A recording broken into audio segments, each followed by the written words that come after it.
Hello,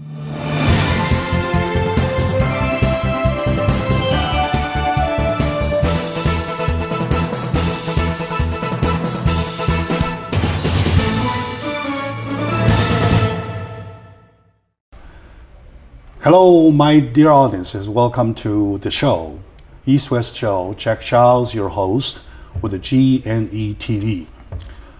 It was about quite a month ago or something, we talked about the legalization of marijuana. Marijuana is marijuana, but to legalize it is a different story. If you legalize it, it is becoming legal. That's why lots of people come to Colorado to vacation. And not only do we drink the water of Colorado, now we enjoy the air of Colorado. Lots of people going there.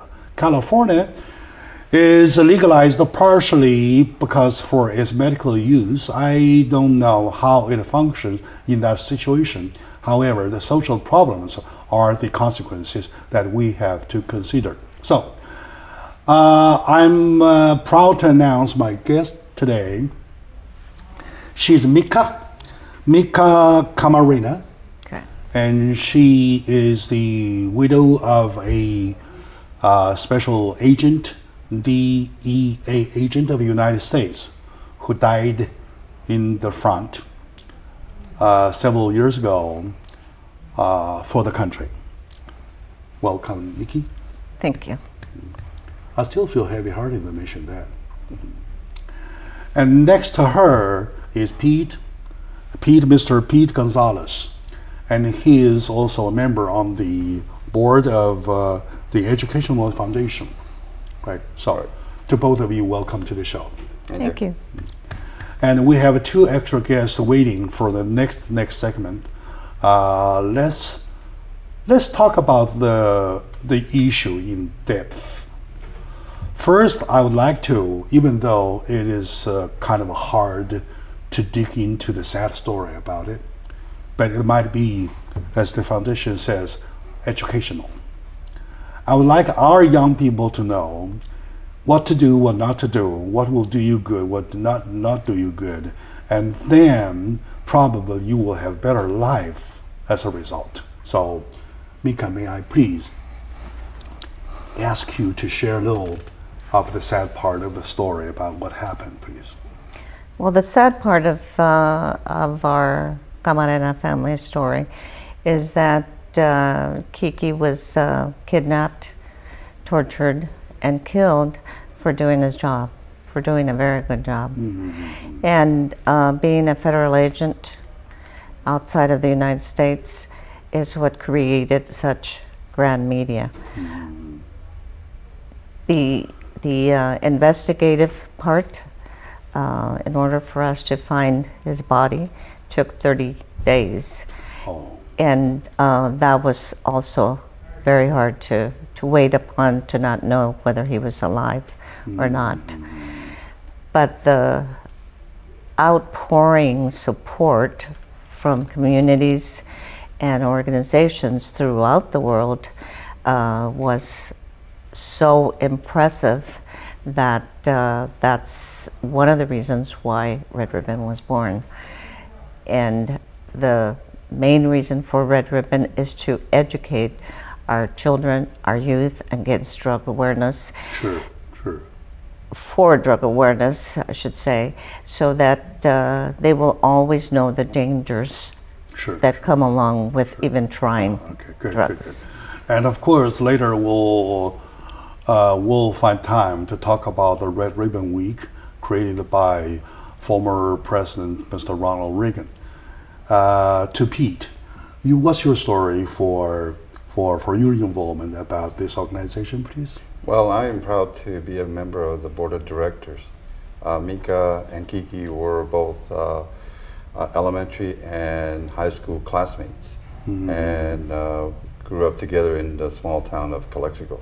I see.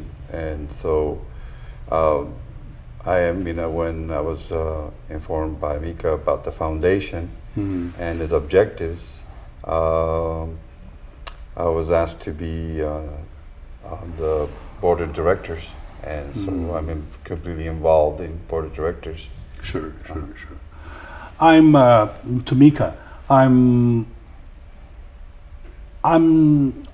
well, not trying to touch the sad part of the story, but to make a point. In order to make a point, I have to point out that it is something that somebody has died for. And yet, in the hands of legislatures, a word, legalize it, will just flip the page over, right? What page? Look at this page. And I believe you can see on the big screen, United States of Pot. What a title. Anyway, she lost a dear husband, and he lost a dear friend, a childhood friend, who died in the front of the fight of anti-drugs. And I learned he was abducted out of the U.S. Embassy in Mexico, right? U.S. Consulate in Guadalajara. I see. So when did you learn the news he was missing? First he was missing, right? Yes. Mm-hmm. When did you learn that? How many days later? Actually, I was the one that discovered he was missing because he didn't come home that evening. And I was the one that alerted the U.S. Consulate and his colleagues that he was missing. They were not aware of that. He was under disguise those days?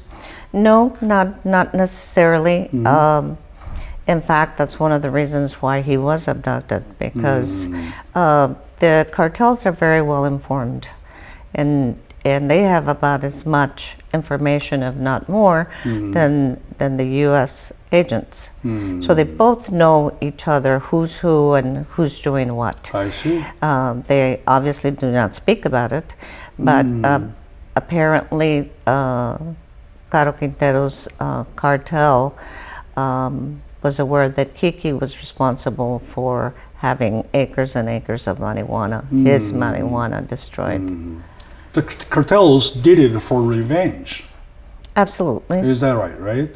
And I was told by Miss Lu Ann Arredondo, who put the show together for me, that due to Mr. Nicky Camarena, his efforts, lots of production of marijuana were captured, right? Yes, it was $2.5 billion worth. $2.5 billion worth of marijuana. Right, good.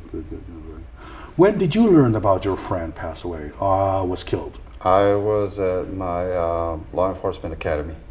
I see. And I happened to see it on the news and on TV and on the radio. So it was kind of heartbroken. I was really upset about it. But since I was in my academy, there really wasn't much for me to be able to do. Sure. Life has been hard since then, right? Yes. Tell me, please. Well, let my audience know by making the point is that somebody has sacrificed for it. And they sacrifice is the life, somebody's life. And this beautiful lady, her life is ruined, right? So yes. That's the point of asking you about the sad stories. I think what comes to mind is that being in law enforcement, and especially being drug enforcement agent's wife, is that everything is very secretive.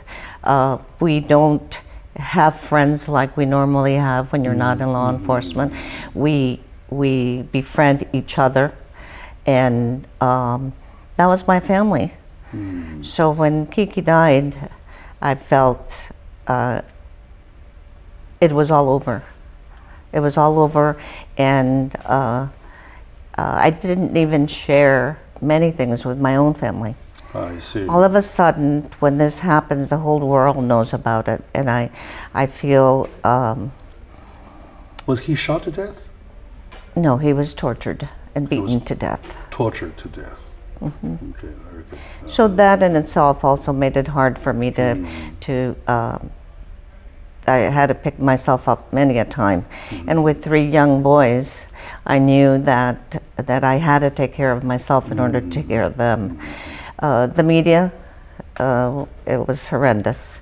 I couldn't go anywhere, even to my boys to practice, because they would follow me, especially if anything happened at the border. They would follow me home and try to interview me. I see. And so there's many factors of why it was so hard for us. But the legacy went on. The legacy went yes. on. And you pick up the fight and you show me your brief fight even this moment. And the legacy also extends to his friends. That's a good part, right? So what's your involvement with the agency? I mean, with the foundation? Well, I'm a board member of the board of directors, and currently one of my duties is to do fundraising for the foundation and assist Mika in foundation duties, doing drug education. And we also solicit funds and like I said, generate funds. And we give out 10 $1,000 scholarships every year. I see. Nationwide to any worthy student. We have on our website the application. Of course, they have to also give us an essay, and has to do with their grades, has to do with their community involvement. Yeah, and then I see. And we assess the applications, and then we issue out the scholarships. So to my audience today, we're talking about the issue of the legalization of marijuana, which is still a very controversial topic that we talked about several times. Joining me are my new friends, one role model, Mika Karamina, and her husband was killed 30 years ago, being a U.S. federal drug enforcement agency specialist on the front. And his friend, Mr. Pete Gonzalez, joined the fight himself, carrying the legacy that goes against it. The problem is, the joking part is that it is legalized, all right? So what an ending. So let's take a short moment out. When we come back, we'll find out what the Red Ribbon Week created by former President Ronald Reagan, please.